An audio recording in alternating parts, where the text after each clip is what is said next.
This week on HC2U, I sit down with my good friend James and talk with him about what it was like growing up overweight and still dealing with obesity as an adult and how that dynamic has changed.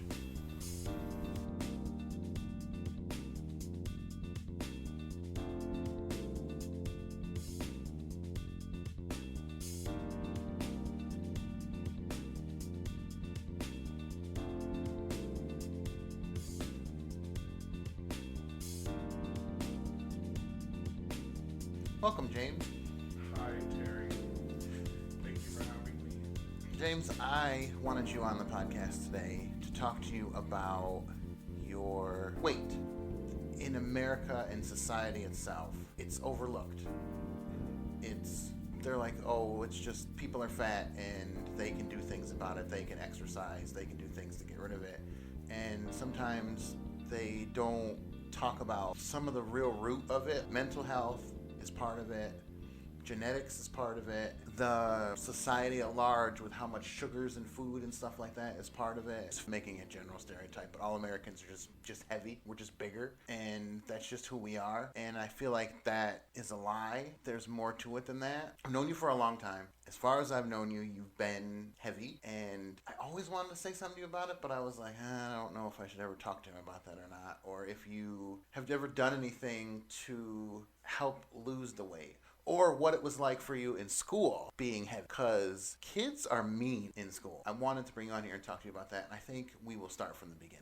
Mom is heavy? Yeah. And I was wondering if genetically, if that was part of the reason why you are on the heavier side. My whole family's kind of heavy, and when I was younger, I was very thin, but I lived a very sedentary lifestyle because I had asthma, I had childhood asthma, so I wouldn't play very often. And we come from a family that eats a lot of carbohydrate-rich diet because we were poor. Right. So we ate like a lot of rice, a lot of potatoes, and we didn't eat a lot of vegetables. I had to really unlearn some of those healthy things, so I started like eating salads and actual vegetables instead of just like corn and green beans. I think my family was like that. We had the cheese, the peanut butter, the free food kind of stuff. Yeah. And that is what you're used to. Like, if you grow up on that, like, that's what you get used to. Like, that's engraved in you. And then when you get older, it's like, how do I get away from that? Because it's become a habit now. Yeah. And how do you get out of that habit? When I was younger, I was heavy. Mm-hmm. Because of that. Free food is processed food. Yes. So you get that it's high in salt, it's high in sugar, it's just because it's processed. So you eat that, and then you play, you don't play, you still put on the weight because of that processed food. And if you're already, I'm not saying you are because I don't know if you are, but if you're genetically predisposed to being heavy and you eat processed food like that, you are going to be heavy. A lot of that has to do with just growing up poor or growing up in poverty. Mm-hmm. You eat what you can eat. And that's part of it because you don't really have the money, or your family doesn't have the money to go buy the healthy stuff, because especially now, the healthy stuff is very expensive. It's crazy how expensive the salads and the fruits and all that stuff compared to the sugary sweets. It's just expensive. Yeah. And I drank a lot of milk growing up. It was very like milk and mashed potatoes and mac and cheese. Like, stuff that would be very filling, and like hamburger helper, like very processed food that led to it. And my family also has a history of thyroid inactivity. Yeah. So that was another mark against me. So like a sedentary lifestyle and mixed with a poor diet is probably why I'm so heavy now. But you brought up a lot of good points. Living in poverty and like how that can affect. My mother stopped smoking cigarettes in the household around when I was like 16 or 17. Yeah. And ever since then, I didn't have asthma problems. So like for the whole like puberty and like developmental period, I couldn't, without like minimum exercise before I started wheezing and needed my inhaler, So I think that if there were, maybe if even that was not in the household, I probably wouldn't be as heavy because I would have been able to like run, but like Right, you would have been more active, yeah. yeah. So you were asking about how my experiences were in school. Yeah.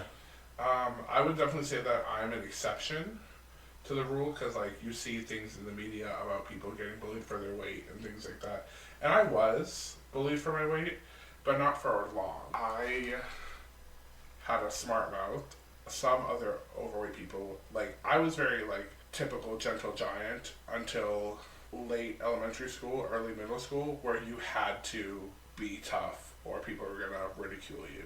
I was very quick witted, and that was my defense mechanism for a lot. Because like if they were like, "Oh, you're fat," and I'm like, "You look like a walleyed bass," Right. they didn't bother me as much. And as a, I guess being big, I had to be very conscious of the world I live in. Like I always have to make sure like I don't smell or like I am aware of my space. Like I don't know about you, but like being big, I'm very conscientious of like the space in which I take up. I like I don't ever want to like crowd someone or like be all up on them because I don't want to be like this big guy's like all on me. Like I don't know if other people think of those things. I also see the world as much more breakable than other people.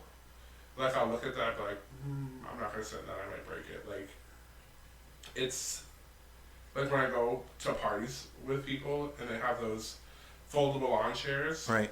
Like I can't sit in those. Like they will break, and then I don't want to look foolish. So then I have to like play it off like, oh no, I just want to stand. And luckily the people that are close to me like know when I'm like BSing.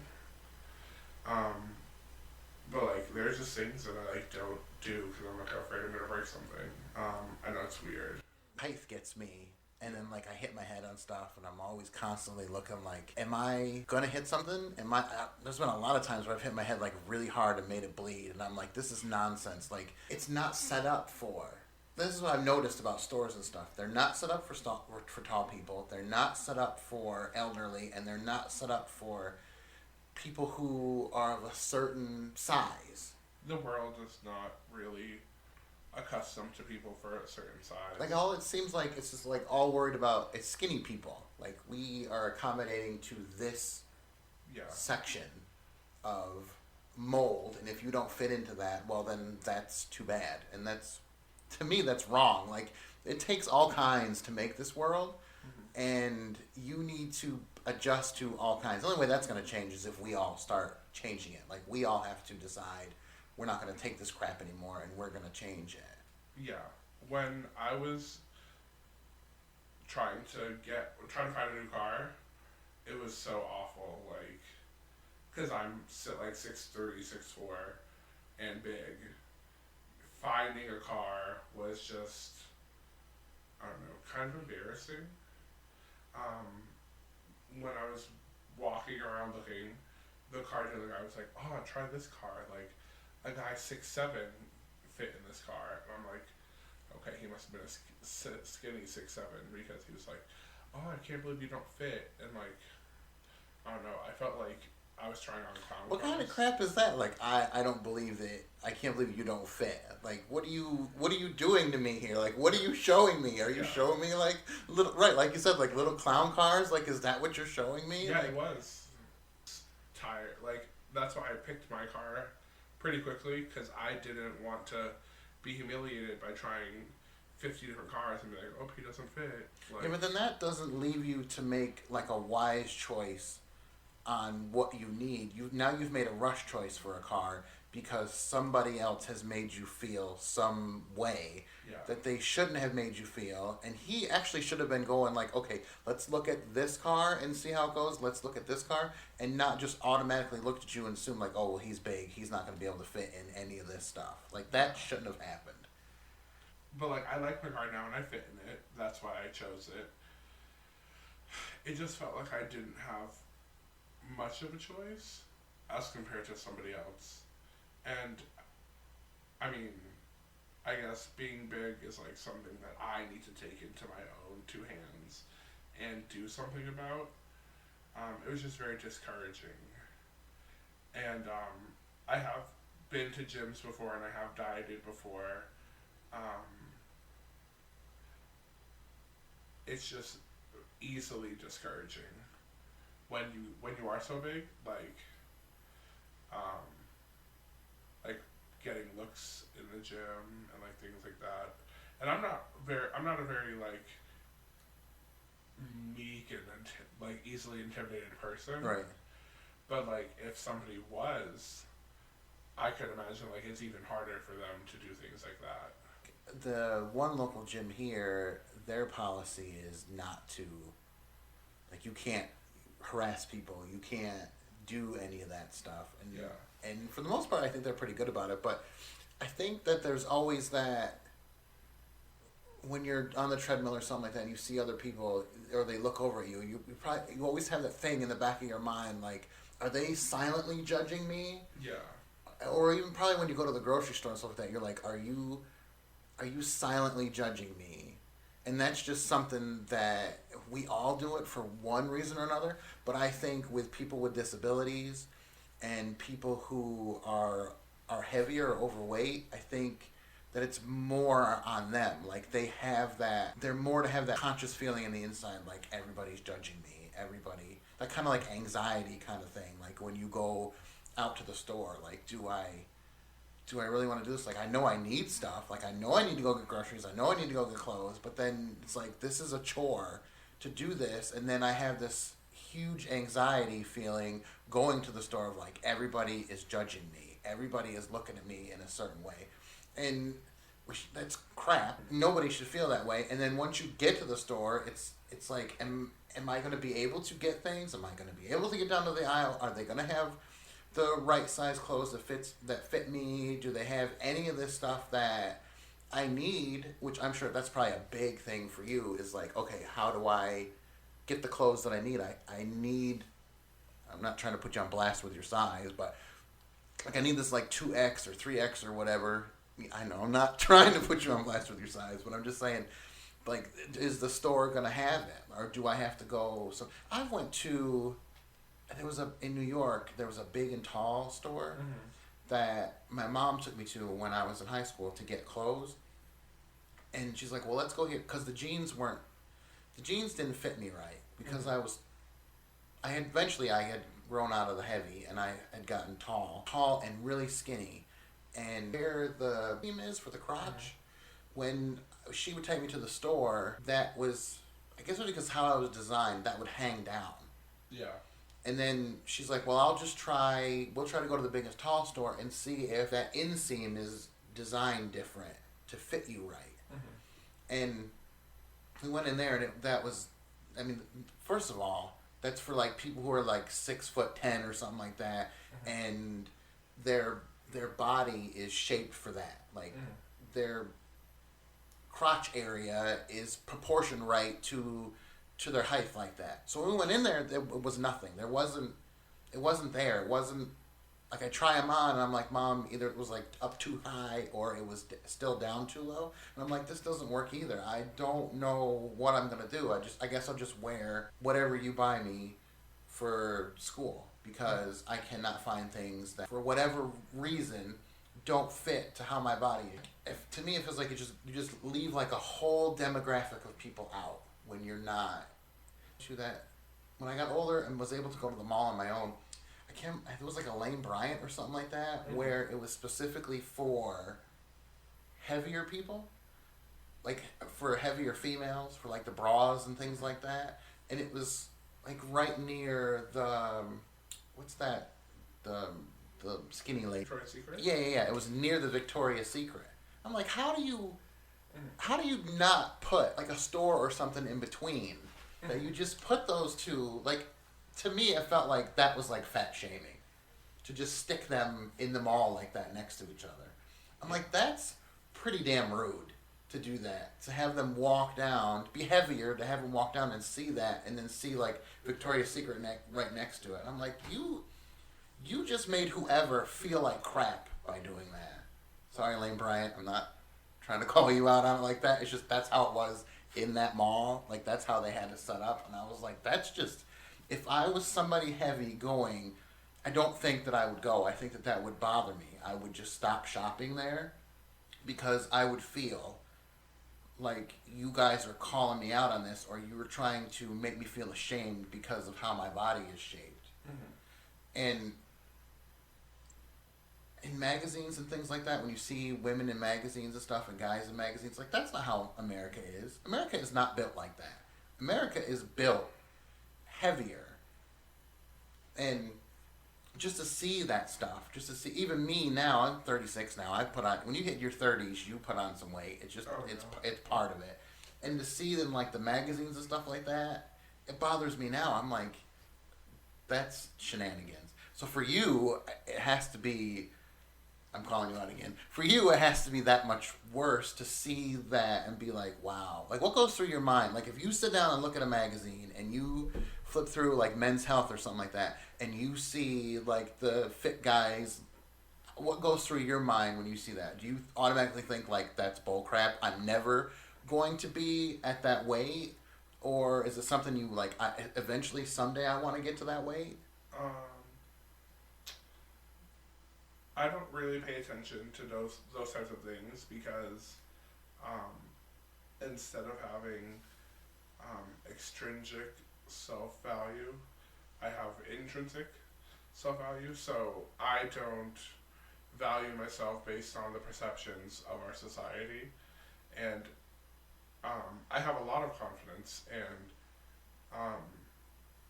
you were saying things about like going places. I realized, and I had to get accustomed to the fact that people are going to stare at me, and there's nothing I can do about it because I'm tall and I'm huge. So they're gonna look at me. I have long hair. I have big hair. They're going to look at me, and being black, that's also another reason for them to look at me. I just embrace it. And if they don't like what they see, they can look away because I have just as much right to be in any public space as anybody else. That's one of the things that I always admired about you was that no BS attitude. Like, I am who I am. This is, I'm big. I'm gonna just wear it and just be it. And I always admire that about you. I'm like, you know what? That is freaking really cool that he can be like that. And I always wonder, like, is that a defense mechanism or is it just his own personality? Like, were you always like that? Were you always that? I used to be more of like in my shell, more, I don't want to say meek, but there was so much times when I would be sold, oh, you're too big, you're too this, you're too, and it was just like a constant like beat down and a barrage. And that's the voice of the enemy. The enemy will tell you everything that's wrong with you. And but why? Like, why do you always get like assaulted with these things to cut you down? And it's because you are wonderfully and fearfully made. Everybody is. And the world, or when people aren't comfortable with themselves, they're going to tear you down to make themselves feel taller. Yes. And when we're in a world, in a society where we see magazines of people who don't look like us, and we're told that that is a standard of beauty, then, you know, only those people are beautiful. So the rest of us, I guess, aren't beautiful by their standards. And some people have a real problem with that. And so, to make themselves feel better and to process their own insecurities, they spew hate and they lash out at others and submit to their standards of beauty because I am beautiful. And the key is confidence. And if you don't have confidence right now, that's okay. And it's okay if you feel like you're not pretty on some days. but you need to find those things that yourself that you do like, and see those more often. Yes. Like, you need to look at yourself in the mirror and be like, my right eyebrow looks good. That's a good right eyebrow. Ooh, go right eyebrow. Yeah. I see you working. Yes, absolutely. And that's what I did, slowly, surely. Kind of fake it till you make it. Yeah. Like, even if you don't have that self-confidence now, the more you hear words of encouragement, the more encouraged you will be. And that really starts with yourself. Like, no one's gonna go up and be like, oh, no, you're pretty. Like, oh, you're awesome. You have to tell yourself that. You need to be yourself's biggest fan. And I'm very much a fan of myself, even though I am big.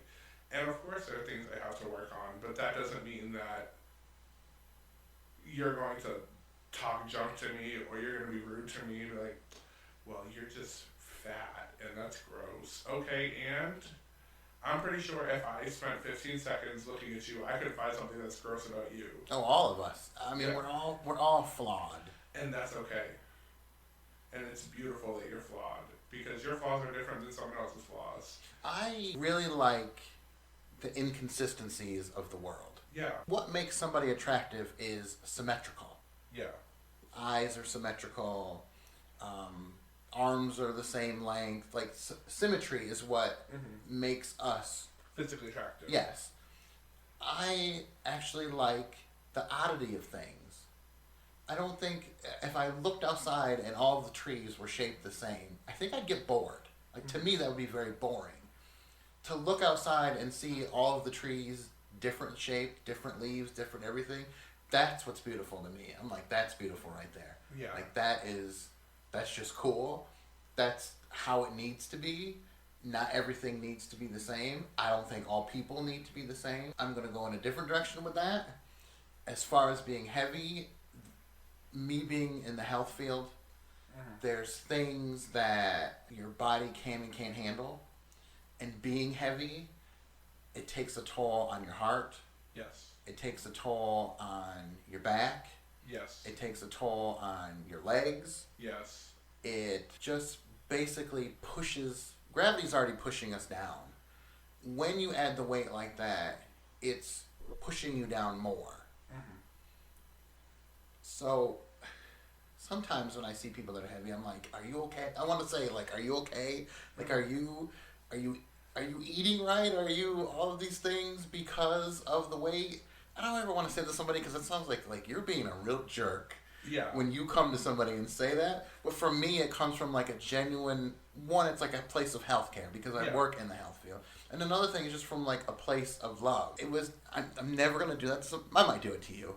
But that's because I know you, though. Yeah. But I'm not going to do it to some like random stranger. But it's usually what goes through my mind personally. I'm like, are you okay? Like, I don't want you to fall over of a heart attack. I don't want you to have a stroke. I don't want you to get bigger than what you are. I don't want any of those things for you.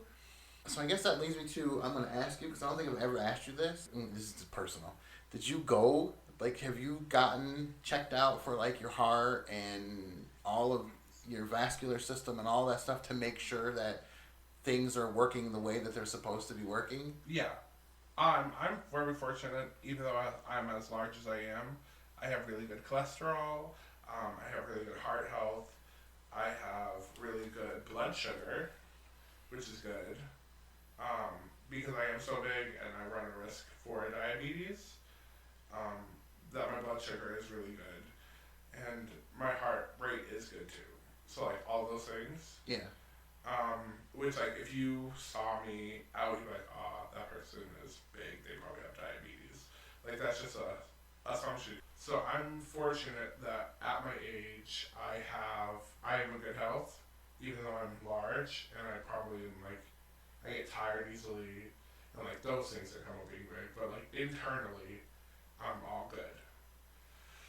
So I realized that I need to make a change before I get older, and I don't have youth in my corner. Right. And it's just difficult, because being big and, like, when I didn't have self-esteem, like, overeating was a problem. Right. Like eating your feelings. Yeah. And when you're big, I don't know if it's to most people, but like eating is a very like central part of my life. It's not like just another thing I do every day. Like eating or like, I don't know, consumption of food is like a very central thing. Right. I don't know if it's like that for other people. Well, the only thing I can compare it to is like when I was smoking cigarettes. Got emotional, or I got stressed out, or things just weren't going the way I thought they should, or things just weren't going right for me at all. I had the tendency to want to smoke more, to go grab that extra cigarette, to just keep smoking, because to me, the cigarette is what felt like that stress reliever. And I've heard from a lot of people who are heavier that the food Yeah. is the equivalent to me as a cigarette. That's like when you were describing your cigarette urges was resonant to what I'm talking about. So like, yeah, I feel you. Yeah, like that. It's that need. It's like something's just triggering in your brain, and it's like that need of like, I'm stressed out. I want to have that cigarette to try to calm my stress. And it doesn't do it. It's not. It's a mind game. It's not really doing it. It's just that's your vice. And I have talked to a lot of heavy people, and they tell me like the food is their vice.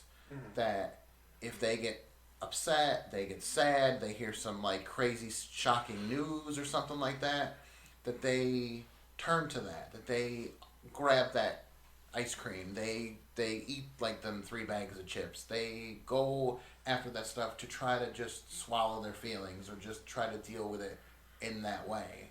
Yeah, I would agree. And part of losing weight and like making a lifestyle change is dealing with that. And I think that for me personally is probably the biggest hurdle to overcome. Yeah. Like when I hang out with friends, I'm like, hey, let's go get something to eat, or come over and I'm gonna cook something, and it's gonna be something delicious and probably pasta. And like that's what I like to do. And like there's something about like eating with friends that's very comforting. And so like for me to be healthy, I'd have to change my whole like my point of view of life. Like I don't know, it would be I'd have to live a very different life, and I'm going to have to, because I don't want to die early. I want to outlive everybody. So I know that I'm going to have to make a change.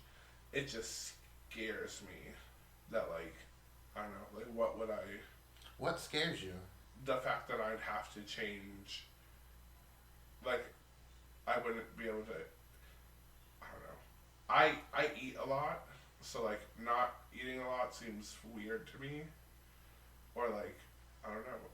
It's kind of like taking away my comfort zone, or like my like blankie. So it's all a mental thing. So you're saying like you're gonna have to basically rewire your brain to be like, it's okay to just eat this little portion. Yes. Because it's been that way for so long. Same thing with me with cigarettes. Like it's okay to not smoke. It's okay to not use that cigarette as that vice. It's okay to not. It's okay for you to just sit there and deal with those emotions. Yeah. I mean, because that's basically what needs to happen. It's not anybody in losing weight or quitting a habit or anything like that. It's a huge mental thing. Yeah. It's a huge mental thing, and that is one thing that always gets overlooked in a lot of healthcare things. It's always physical, inside. But then they always leave out the mental part. And I think with losing weight and trying to eat better and trying to have a better lifestyle, you really have to change how you think about things. Yeah. And that's really hard to do when you and me both come from that lower income. That's really hard to do when this is how it's been through your whole life. Like, this is how we've always eaten. This is how we've always viewed food. And to change that is like it's almost like taking the table and like flipping the table over and just everything going everywhere. And then that forces you to just deal with all of it. Deal with all of your emotional baggage, your mental baggage. I had to do that with cigarettes. Well, first of all, you detox. And you'll go through, when you go to lose the weight, you'll detox with stuff too. You just detox. And once, that's a big thing. And then once that's out, and you've dealt with the detox, you've gotten all the stuff out of your system, now it's on to the next step. And it's like, okay, well, the next step is something happens to me, and then I have to deal with it without having my vice that I have. I get mad, I get emotional, I get all of this crazy crap that it's like, okay, now I have to look at myself in the mirror and be like, holy crap, I have to deal with this crap now. Mm-hmm. And that's a scary thing. Let me tell you though, I'm going to tell you this. Coming out through on the other side of that is freaking awesome. Because it's been 6 months now since I've been smoke-free. Congratulations. Thank you. And after dealing with all that and figuring out how to deal with my own crap, I'm actually a better person for it. Okay. And I'm gonna give you some hope here, just because I just know you, and I know that eventually you're going to do this, and it's gonna be tough. And I'm not gonna diminish and try to say quitting cigarettes is the same thing as you losing weight or you changing your whole lifestyle. Mentally, I think it's the same, but physically, it's completely different because you are gonna have to do exercise and all that stuff that I know you are not a big fan of. That is gonna be a whole nother test for you, but I think you're gonna freaking kick ass at it, and I think that on the other side, you are going to be a stronger person than you are now. I think you'll find different ways to deal with things. You'll be better off for it. I can't wait to see you go through that journey. I'm excited for you with that. Being in the health field, you see what happens over time to people. And because I've been in it for so long, it's like, oh, I know, and this is going to sound a little harsh, but I know what's coming down the pipe for you if you don't do something about your weight now. It's like, I don't want that to happen to you. I really don't want that to happen to you. And sometimes you can tell people things or try to turn them on, like, hey, I'm going to try to turn you on to this kind of diet or this, something like that. Mm-hmm. But if they don't want to change, they're not going to change. So no matter how, I'm preaching here now. So no matter how much you tell them or show them or any of that, if they don't want to change themselves, it's just not going to happen. Yeah. So you just kind of have to ride the ride with them. Yeah. And hope that they wake up to it. There's plenty of people telling me you need smoking is bad for you. You need to quit smoking, and you just be completely ignorant to it and be like, no, damn it, I want to smoke my cigarettes. This is my vice. I want to do this. Yeah. And then go ahead. It's not so much that you're no. You're I hear what you're saying, but I'm gonna smoke anyways. Right. And that's that's why I would hate going to doctors for any reason. I would say, hey, I have a cold. And they're like, yeah, you have a cold. You're also really fat, and you need to, fix that. And, any opportunity to speak to a doctor about anything, I've had headaches for a couple of days. And they're like, it's probably because you're so fat. I'm using hyperbole, obviously. But, anytime I would speak to a doctor or someone related to the healthcare field, they would talk to me about those issues, and it's not a problem for me. Sometimes people were a little condescending, so that was problematic, but I understand the point of concern, and I'm appreciative of it. It just gets a little wearisome when I would hear it so often.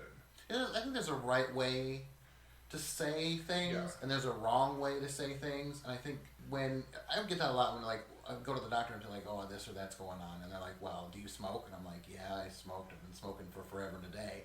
And well, that's probably what's wrong with you. It's no, there's other issues going on other than just, first of all, you know your own body. You know your body, I know my body. Yeah. And then just have them just be no, this is what's going on. It's because you smoke. It's because you're overweight. That's all the issue is. It's just that. It's please don't do that to me. Don't disregard me because you have now made this assumption of me. It's bad bedside manner, first of all. I was always wondering how is that with you with doctors and stuff like that when you go to the doctor and you're I have this going on or I have that going on, and they just automatically look at you and just assume that, because that's what it is. It's an assumption. They'll just automatically look at you and be oh, you're overweight and that's what your problem is.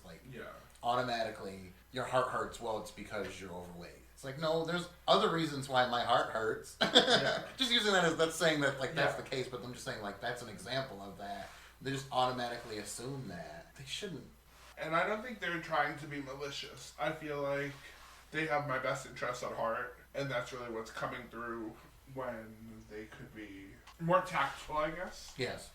But I don't take personal offense. It's just irritating.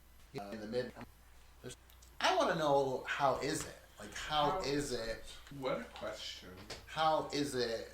I'm at a stage in my life where I'm working on myself, like my career and like my weight, obviously. And I'm really happy dating myself. Like, I'm not one of those type of people that need a significant other. But there are times where, like, it's like, oh, I want, like, a boyfriend. There was a lot of, before that I came into, like, loving myself and accepting myself, I definitely was attracted to you. Eurocentric standards of beauty, and I definitely, like, you know, put my idea of beauty, that was my idea of beauty, fit people and like skinny people and slim people, and that's what I used to like seek out. But like I realized, like, loving myself, and it was a journey, loving my brown skin and loving my curly hair and loving my thickness, that now I look for a different partner than I used to. So I used to like be into like slim white guys, and that's a joke that my friends would like. my friends, I'd be like, is he a skinny white boy? And that used to be what I liked. But now I am much more open to Afrocentric standards of beauty, and they don't have to be, you know, a size, I don't know, they don't have to be a 30, 32. Yeah, it might be skinnier than that now. My desire, like, evolved with me finding love for myself. And I realized that I'm not everybody's cup of tea, and that's okay. I think it's kind of like car shopping. So, like, there was only, like, a few to choose from. So, like, I'm okay with that. Because I'm gay, so the population's smaller already. And then being heavy set makes the population even smaller, because we have issues in the gay community with size and body perception, and that comes from people not loving themselves enough. There's a definite in the LGBT community, especially in the gay community, that guys have to look a certain way or be a certain way, or they have to have like a certain body frame, a criteria. Yeah. And like that's it. Like that's all they. That's like all they want. And then if you are outside of that, they don't want that, or there's people that like niches. They like, this is a whole nother topic that you and I can go on. They like bears, or they like twinks, or they like, you know. And then you get placed in that niche. Yeah. And you can't get out of that niche. Like this, it is what it is. Or you get nothing. Yeah. And you just have to go where you are celebrated. I still like skinny white boys, holla, but I also like other types of people, and other types of people like me. And there are some people that will be like, you're not my cup of tea. But then to some people, I'm like an oasis. So right, that's, you know. Are you swiping left or are you swiping right? I mean, right now I'm not swiping at all. How much swiping are you doing? But there are people that I talk to, and they might not be my type, but like I appreciate the compliments. Right. And like I'm gonna talk to them, and like, you know, I'm not gonna lead them on or anything, but like I am going to have a conversation with them, and I'm gonna tell them that I appreciate their realization that I'm beautifully and wonderfully made. Yes, I think we all are. We just have to look past what society says that we should be like and just be. Yeah, it's okay to just exist. Yes, and it doesn't matter what. It really doesn't matter what anybody else thinks. As long as you are happy with you, it really doesn't matter what anybody else thinks. I always thought that too. Because I remember my mom saying to me when I was a kid, she'd be like, you know, you're never going to find somebody who loves you unless you love yourself. Mm-hmm. And I always thought, Mom, you're talking that horse crap. And then when you get older, you're like, wait a minute. Mom's actually got some valid points there. Because you're really not, if you don't love yourself, and you get into relationships, you're going to get into relationships that are not good for you. Because you don't have that self-respect and that self-esteem and that self-awareness to be able to first of all, even to recognize that somebody, you're looking at them, you're like, ooh, that person's kind of attractive. And then you're like, oh, but their personality is not for me.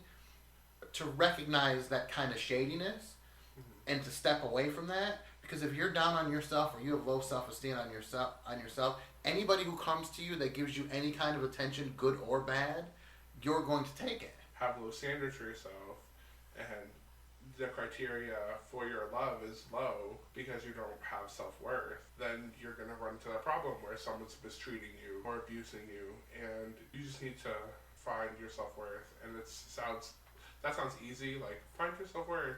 It is a chore to love yourself, especially when we live in a society where they're like, this is pretty, and like most of us aren't that. Why is there not more plus size models? Because that's actually that's what America looks like. It actually looks like that. And I was like, why is there not more of that? Why are we not seeing more of that? Well, now we are, and like that's makes me really happy. Because beauty does not come in one shape, beauty does not come in one size, and beauty does not come in one color. And I'm glad our society is shifting. Of course, we want everyone to be healthy, but somebody's healthy might look different than yours. Right. Like your healthy might be 150, and my healthy might be 250. I don't know. Right. There was that Dove, that Dove. Remember the ad campaign for Dove where they had all the plus size ladies laying with each other? Yeah. I liked that ad campaign. I was like, that's some smart marketing stuff right there. And like that's what America looks like. Like this is America right here. American women. This is American women right here. Like that's who you should be marketing to because those are the people that are buying your products. Yeah. In this, some critics to like when people are like, it's okay to be thick now, like bigger women, like, oh, these are what real women look like. There are a lot of women that are still petite, and they also need to be reaffirmed that their bodies are valid too. Right. Like if you're super skinny and you can't put on muscle, like even if you try, your body is valid. If you are short and everybody's telling you like, oh, I only date tall guys, your body is valid. Right. Like you could be short, tall, light or dark skinned, your body is valid. And like I just wish that message, your body is valid, was just plastered on every advertisement. Everywhere you go, that's what you see. Yeah. I think for men and for women. Yes. Men and for women need to see, like, you are beautiful the way you are. Yeah. Everything about you. But if you don't hate yourself, you're not going to buy the new box of hair dye or the new box of lightening cream or the new weight loss pill. Yeah. If you love yourself, why would you buy that? They don't make any money. I mean, I get that. Yeah. Like, they don't make any money. If you don't think that your hair isn't good enough, they're not going to make any money off of you. They're not going to sell wigs. Yeah. And again, that's not going to change unless we as a society decide that we're not going to put up with that crap anymore. I wonder if it would be a strong marketing if they're like, you're beautiful the way you are, but buy our wigs anyway. I wonder how it would work. You think they might do that? They'd be like, you know what? Just do it anyways. Yeah, I'd be like, maybe I'll wear a wig. I don't know. Maybe just to try it out, see what it look like. You're beautiful the way you are, but do you ever want to try something different? Like, I think that'd be a really good marketing thing. Yeah. Like just try it out. Just try it out. Thank you. All right, thank you so much.